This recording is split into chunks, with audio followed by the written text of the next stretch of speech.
Bismillahirrahmanirrahim. Alhamdulillah wassalatu wassalamu ala Rasulillah wa ala alihi wa ashabihi wa mawalah wa ba'd. Beberapa syubhat yang tersebar di kalangan kaum muslimin hari ini terkait masalah perjuangan rakyat Palestina dalam memerdekakan negara mereka dan mengusir penjajah bernama Zionis Israel.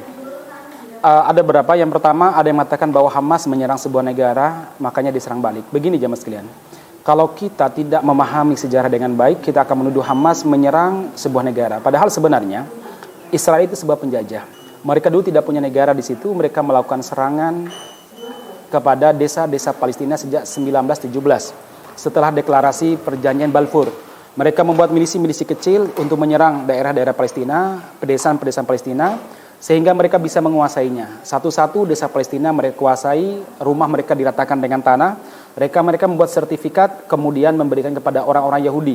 Sampai mereka menguasai kurang lebih 500 desa, 50 kota, dan mereka pun mendeklarasikan negara Yahudi, Israel, kurang lebih tahun 1948. Dan semakin hari, setiap hari mereka terus melakukan serangan di desa-desa dan kota-kota yang dimiliki oleh penduduk Palestina. Dan kita lihat sekarang Palestina tinggal dua daerah kecil, yaitu wilayah Gaza yang terpencil dan tepian barat. Sisanya Hebron dan lain sebagainya telah dikuasai oleh Israel, termasuk Akka, termasuk Askolan. Padahal itu adalah wilayah Palestina.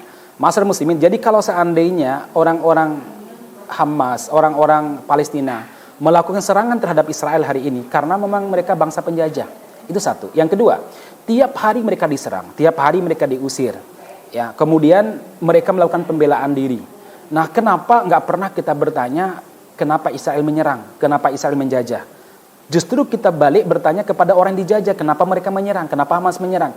Ini cara berpikir yang terbalik. Orang yang terdolimi ditanya kenapa mereka melawan dan membela diri, sementara orang yang berbuat dolim nggak pernah kita mintai pertanggungjawaban. Ini poin pertama yang perlu kita pahami dengan baik-baik. Jadi jangan mengambil kesimpulan dari peristiwa 7 Oktober serangan Hamas ke Israel kemarin. Tapi Anda harus menarik ke 1917 ketika dulu orang-orang Yahudi tidak ada di sana. Mereka dibantu oleh Inggris untuk mendirikan negara di atas wilayah jajahan Inggris. Kemudian orang-orang Palestina diusir sampai ada peristiwa yang sangat luar biasa, pengusiran rakyat Palestina dalam jumlah besar-besaran yang kita kenal dengan peristiwa An-Nukhbah. Nah, ma'asyiral muslimin yang mudah-mudahan dirahmati Subhanahu wa taala, ini poin pertama. Poin yang kedua, sikap seorang muslim ya dan sikap seorang manusia adalah apa? Dia membela orang yang terjajah, bukan kemudian mempermasalahkan pembelaan diri yang dilakukan oleh orang-orang yang didolimi, pembelaan diri yang dilakukan oleh orang-orang yang terjajah. Justru para penjajahlah yang kemudian harus dimintai pertanggungjawaban. Mereka diusir. Ini poin yang kedua.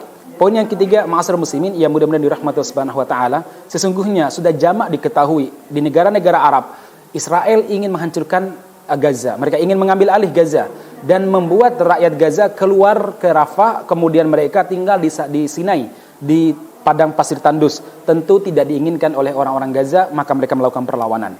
Ini subhat pertama yang harus kita sampaikan kepada mereka yang mengatakan bahwa ini kesalahan Hamas.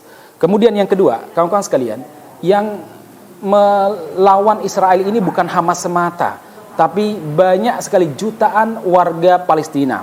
Di sana ada Saroyal Qudus, di sana ada Jihad Islami, di sana ada rakyat-rakyat yang lain yang tergabung maupun yang tidak tergabung dalam gerakan perlawanan. Mereka menyerang Israel karena mereka membela tanah mereka. Jadi, kalau seandainya ada orang yang tidak setuju dengan gerakan Hamas misalkan, okelah, ya, Anda akan bertanggungjawabkan di hari kiamat. Tetapi Anda harus melakukan pembelaan terhadap warga Palestina yang bukan Hamas. Mereka berjuang bahu-membahu juga dengan Hamas dalam menyerang negara penjajah yang bernama Israel ini. Jadi mereka mempertahankan harga diri mereka. Mereka mempertahankan negara mereka. Ini poin yang kedua bagi mereka yang mempertanyakan kenapa Hamas menyerang. Kenapa menyerang sebuah negara. Kemudian, ma'asyiral muslimin yang mudah-mudahan dirahmati Allah Subhanahu wa taala, yang berikutnya yang perlu kita sampaikan, serangan Israel terhadap warga Palestina itu bukan sekedar pembelaan diri, tapi mereka ingin menguasai. Buktinya kita lihat video-video terbaru para pejabat Israel mengatakan Gaza harus dikosongkan. Orang-orang Palestina harus pergi dan kita harus merebutnya demi keamanan Israel. Jadi bahasanya demi keamanan mereka. Anda bayangkan demi keamanan penjajah. Ya, demi keamanan penjajah, mereka ingin mengusir pemilik rumah. Nah, Jadi kalau boleh kita ibaratkan begini, ada seseorang, Anda taruhlah misalkan punya tanah, taruhlah 2000 meter ya, Anda punya tanah. Kemudian dikuasai secara dolim. Ya, ada orang preman yang mengancam Anda, menyerang Anda, akhirnya apa? Anda tinggal memiliki 200 meter. Ya, 200 meter itu wilayah Gaza tadi jamaah sekalian. Kemudian preman tersebut mengatakan, udahlah Anda keluar dari wilayah Anda, saya akan mengambil alih. Ya, itulah makna daripada Israel hari ini terhadap Gaza. Ya, kemudian Anda melakukan perlawanan oleh orang-orang di sekitar Anda dikatakan salah, ya. Maka inilah yang terjadi. Ya, masyarakat muslimin yang mudah-mudahan dirahmati Subhanahu wa taala.